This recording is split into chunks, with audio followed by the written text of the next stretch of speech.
नमस्कार, मैं हूं निशा। आप देखना शुरू कर चुके हैं एनजीपी हरियाणा। दोस्तों, आज हम आपको सुनाने जा रहे हैं 63 साल पुरानी रेजांगला की वीरता की कहानी। यह 18 नवंबर 1962 की सुबह थी। सूरज अभी उदय नहीं हुआ था। पो फटने से पहले ही 16,000 फीट की ऊंचाई और -30 डिग्री तापमान। और उधर सामने थे 3,000 से ज्यादा आधुनिक हथियारों से लैस चीनी सैनिक, और इधर सिर्फ 120 भारतीय जवान। वो जवान जिन्होंने कसम खाई कुर्बानी देना मंजूर, मगर 1 इंच पीछे नहीं हटेंगे। और हुआ भी यही। और सच में वो नहीं हटे। अधिकतर शहीद हो गए, पर पोजीशन नहीं छोड़ी। महीनों बाद जब बर्फ पिघली तो जो देखा उसने दुनिया को हिला दिया। शहादत देने व वीरतापूर्वक लड़ने वाले यह जवान थे 13 कुमाऊं बटालियन की चार्ली कंपनी के। 29 सितंबर 1962 को यह कंपनी रेजांगला पहुंची थी। अधिक ऊंचाई व -30 डिग्री तापमान के बीच ऑक्सीजन पूरी तरह नहीं मिल रही थी। दुश्मन की सेना पहाड़ी क्षेत्र की अभ्यस्त थी, जबकि भारतीय जवानों ने लड़ाई के लिए बिना छत के बंकर तैयार किए थे। उन्हीं में बैठकर 18 नवंबर को मोर्चा संभाला था। लेकिन एक मामले में ये चीनी सैनिकों से आगे थे, बहुत आगे थे। जिस मामले में आगे थे वह था उनका हौसला और राष्ट्रीय प्रेम। लोहे से मजबूत हौसला और मां भारती की रक्षा के लिए कुर्बानी देने की तत्परता। Company commander major Shaitan Singh Rajasthan के भाटी राजपूत सहित 120 में से कुल 114 जवान शहीद हो गए। इसमें अधिकांश अहीर थे। बर्फीली दर्रा पर इनके लिए सर्दी में खाना पकाना तक बेहद मुश्किल था। कभी बिस्किट खाकर दिन काटे तो कभी किसी तरह चावल उबालकर पेट भरा। 20 अक्टूबर को भारत चीन के बीच आधिकारिक रूप से युद्ध शुरू हुआ था। धीरे धीरे चीन ने कई भारतीय पोस्टों पर कब्जा कर लिया। बस तब चुशुल सेक्टर बचा था, और इस तक पहुंचने के लिए रेजांगला। 18 नवंबर 1962 को सुबह का उजाला भी नहीं हुआ था। बस कुछ देर पहले ही आधी रात बीती थी। 2:30 बजे के आसपास अंधेरे में जवानों ने देखा चीनी सैनिक उनकी ओर बढ़ रहे हैं। आदेश मिला, रेंज में आते ही फायर खोल दो। मुकाबला शुरू हुआ। चार्ली कंपनी के जिन जवानों को रेजांगला की ओर भेजा गया था, उनकी संख्या 127 थी। इनमें से 5 को चीनी सेना ने कैद कर लिया था, लेकिन इसमें से एक भागकर वापस आ गए थे। 3 जवानों की ड्यूटी बेस क्वार्टर पर थी। लड़ाई में 120 जवान शामिल थे, और उस ओर 3,000 जवान और इधर 120। मुकाबला शुरू हुआ। लद्दाख की दुर्गम बर्फीली चोटी पर अहिरवाल के वीरों ने इतिहास लिख दिया। लद्दाख की बर्फीली चोटी पर रेजांगला पोस्ट पर हुए उस युद्ध की गौरव गाथा विश्व के युद्ध इतिहास में अद्वितीय है। इस युद्ध में 114 जवान कुर्बान हो गए। इन जवानों ने शहादत से पूर्व 1300 चीनी सैनिकों को मार गिराया था। भौगोलिक परिस्थितियों और बर्फीले मौसम की अभ्यस्त नहीं होने के बावजूद हमारे सैनिकों ने उनका डटकर मुकाबला किया। हमारे वीरों के सामने परीक्षा की घड़ी 17 नवंबर की रात उस समय आई थी जब तूफान के कारण रेजांगला की बर्फीली चोटी पर मोर्चा संभाल रहे इन जवानों का संपर्क बटालियन मुख्यालय से टूट गया था। इन्हीं विषम परिस्थितियों के बीच 18 नवंबर को तड़के 3-4 बजे युद्ध शुरू हो गया था, लेकिन किसी को रेजांगला पोस्ट पर चल रहे इस युद्ध की जानकारी नहीं मिल पाई। रेजांगला पोस्ट पर दिखाई वीरता का सम्मान करते हुए ही भारत सरकार ने company commander major Shaitan Singh को जहां मरणोपरांत देश के सर्वोच्च वीरता पुरस्कार पद परमवीर चक्र से सम्मानित किया, वहीं इसी बटालियन के 8 अन्य जवानों को भी वीर चक्र, 4 को सेना मेडल व 1 को मिशन इन डिस्पैच का सम्मान दिया गया था। इसके अलावा 13 कुमाऊं रेजिडेंट के कमांडिंग अफसर को AVSM से अलंकृत किया गया था। सैन्य इतिहास में आज तक किसी ने एक बटालियन को एक साथ बहादुर के इतने पदक नहीं मिले। बाद में सरकार ने चार्ली कंपनी का नाम रेजांगला कंपनी कर दिया। रेजांगला युद्ध में शहीद हुए वीरों ने मेजर शैतान सिंह PVC जोधपुर के भाटी राजपूत थे, जबकि वीर चक्र विजेता नरसिंह सहायक धर्मपाल सिंह दहिया सोनीपत के जाट परिवार से थे। कंपनी का सफाई कर्मचारी पंजाब का था। शेष सभी जवान अहिर जाति से थे, और इसमें भी अधिकांश हरियाणा के रेवाड़ी, महेंद्रगढ़ व सीमा से सटे राजस्थान की अलवर जिले के रहने वाले थे। इन जवानों ने आखिरी सांस और आखिरी गोली तक लड़ाई लड़ी। जब भारतीय जवानों से मुकाबला भारी पड़ने लगा, तब चीन ने चारों ओर से घेराबंदी करके भारी गोलाबारी की। हमारे जवानों के पास सिर्फ 303 राइफलें बची थी, जो एक एक गोली भरकर चलती थी। भारतीय जवानों के बंकर उड़ गए, लेकिन वह रेंग कर भी गोली चलाते रहे। कुछ जवानों ने बिना हथियार चीनी सैनिकों को पकड़ पकड़ कर सीधे पहाड़ी से नीचे फेंक दिया। मेजर शैतान सिंह 20 से ज्यादा गोलियां खाकर भी अपने जवानों की हिम्मत बढ़ाते रहे, लेकिन आखिरकार वे गिर पड़े। विदा होने से पूर्व उन्होंने अपने रेडियो ऑपरेटर रामचंद्र यादव से कहा, जाकर देश को बताना हमारी कंपनी कैसे लड़ी। महीनों बाद जब फरवरी 1963 में बर्फ पिघली, तब एक चरवाहे ने सैनिकों के शव देखे। इसके बाद भी भारतीय दल वहां पहुंचा और जो देखा वह रोंगटे खड़े करने वाला था। अधिकांश सैनिक अपनी पोजीशन पर जमे हुए थे, हथियार उनके हाथों में ही जमे हुए थे। इसमें से कुछ को पार्थिव शरीर पर राइफलें उल्टी रखकर चीनी सैनिकों ने सम्मान दिया था। सैनिक परंपरा में यह बेहद बड़ा सम्मान है। भारतीय वीरों की वीरता देखकर ही चीन तब सीज फायर के लिए मजबूर हुआ था। चीन ने अपने रेडियो प्रसारण में भी यह बात स्वीकार की कि रेजांगला में उनके हताहत सैनिकों की संख्या भारतीयों से 4 से 5 गुना ज्यादा थी। चीन ने भारत की पीठ में छुरा घोंपा था, दोस्ती की पीठ में छुरा, लेकिन भारतीयों ने कभी पीठ नहीं दिखाई। रेजांगला की इस कहानी को घर घर पहुंचाने में रेजांगला शौर्य समिति रेवाड़ी का विशेष योगदान रहा। रेजांगला व विजय दिवस समारोह समिति ने भी अपना योगदान दिया। वीडियो को समाप्त करने से पूर्व रेजांगला शौर्य समिति के महासचिव एडवोकेट नरेश चौहान की जुबानी भी आपको कुछ खास बातें सुनाते हैं। वह जी, बहुत बहुत धन्यवाद एनजेपी का, आपके दर्शकों का। जो रेजांगला जो ऐतिहासिक विश्व की अद्वितीय लड़ाइयों में शुमार है, और वो कहीं ना कहीं इस अहिरवाल से, रेवाड़ी से और हमारी सैन्य समृद्ध परंपरा से जुड़ी हुई है। भारत सरकार ने 63 साल बाद हो गए हैं, ये क्यों नहीं इस लड़ाई को डिकोडिफाई किया है। अगर ये लड़ाई डिकोडिफाई हो जाए तो बहुत सी बातें खुलकर सामने आएंगी। लेकिन जैसा उस लड़ाई, उस कंपनी के जो जीवित बचे लगभग 1 दर्जन के करीब कुल मिलाके, और जो उस दिन सी कंपनी में नहीं थे, डेल्टा कंपनी में थे, ब्रेवो कंपनी में थे, एडमिनिस्ट्रेशन में थे, उन कंपनियों में थे, उनका एक दर्द था बहुत बड़ा कि देखो हमारी कौम की एक पूरी इतनी बड़ी शहादत और इतना बड़ा शौर्य पराक्रम हुआ और उसको दबाया गया। वो दबाया यूं गया कि कारगिल युद्ध से पहले एक सेंसरशिप थी। हम सिविल में या कंटोनमेंट एरिया में भी सेना की बात नहीं कर सकते थे, ना बड़ाई की बात कर सकते थे, ना बुराई की। ये एक क्रिमिनल ऑफेंस होता था। लेकिन हमारे इस जज्बे ने, उन साथियों ने जो अपनी पीड़ा उजागर करी, और यहाँ का जो स्थानीय मीडिया, जिसको कहते हैं ना कि आज लोकल को वोकल करो, हमने हमारे मीडिया के माध्यम से हिंदी इंग्लिश के जो हमारे पत्रकार बंधु यहाँ थे, कुछ आज हमारे बीच में भी नहीं हैं, उन्होंने बड़ी प्रमुखता से एक रिस्क लेके इस मुद्दे को उठाया और लोकल को वोकल ही नहीं ग्लोबल कर दिया। आज 63 साल, आज सैकड़ों कार्यक्रम देश भर में हो रहे हैं, दिल्ली राजधानी में भी, रेवाड़ी में भी, जयपुर में भी, जोधपुर में भी, हर जगह। क्योंकि इस 63 साल में जो यहाँ 80 के दशक में एक शुरुआत हमने की इन पूर्व सैनिकों के माध्यम से, संयोग से यहाँ के विधायक कर्नल राम सिंह थे, वो एक दबंग मंत्री भी थे कैबिनेट में, और उन्हें पता था इसकी महत्व का, तो उनका एक हमें पैटरेज मिला।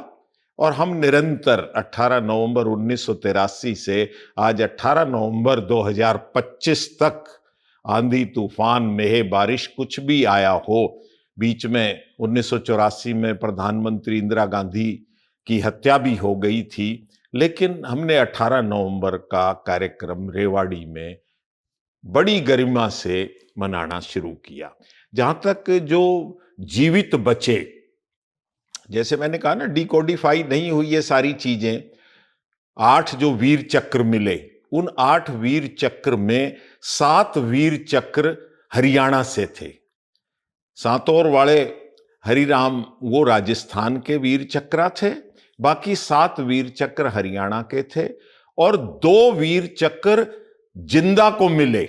बाकी 6 वीर चक्र मरणोपरांत दिए। जो दोनों जिंदा को वीर चक्र मिले वो दोनों रेवाड़ी जिले के थे, मंदोला के कप्तान रामचंद्र और कप्तान राम कुमार गोठड़ा के। तो हम कह सकते हैं कि सारा दारोमदार रेवाड़ी पर, मतलब जो शहीद हुए 110, उस 110 में 60 शहीद हमारे हरियाणा के थे।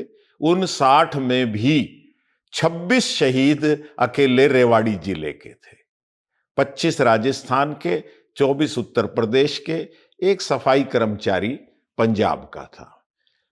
जाति वाइज, क्योंकि ये प्योर कंपनी थी, अहीर कंपनी, लेकिन कुछ आर्मी का एक सिस्टम होता है कि कमांडिंग अफसर जिस कौम की वो कंपनी होती है दूसरी जाति का होता है। मेजर शैतान सिंह भाटी वो राजपूत थे। नर्सिंग असिस्टेंट वो इस कंपनी का नहीं था, नर्सिंग असिस्टेंट तो दूसरी कंपनी से भी आ जाता है। धर्मपाल दहिया वो जाट था, उसको भी वीर चक्र मिला। छाजूराम नाई नांगल सिरोही का, हमारे जूडी का शोदान बावरिया वो कुक था, और एक किस्म से 3 हमारे अनुसूचित जाति के वाल्मीकि समाज से वो शहीद जो थे, खेमकरण यूपी का और रामफल मटिंडू का, और ये बहार जो है ये पंजाब का दीनानगर। आजकल उसका परिवार शायद अमृतसर में रह रहा है।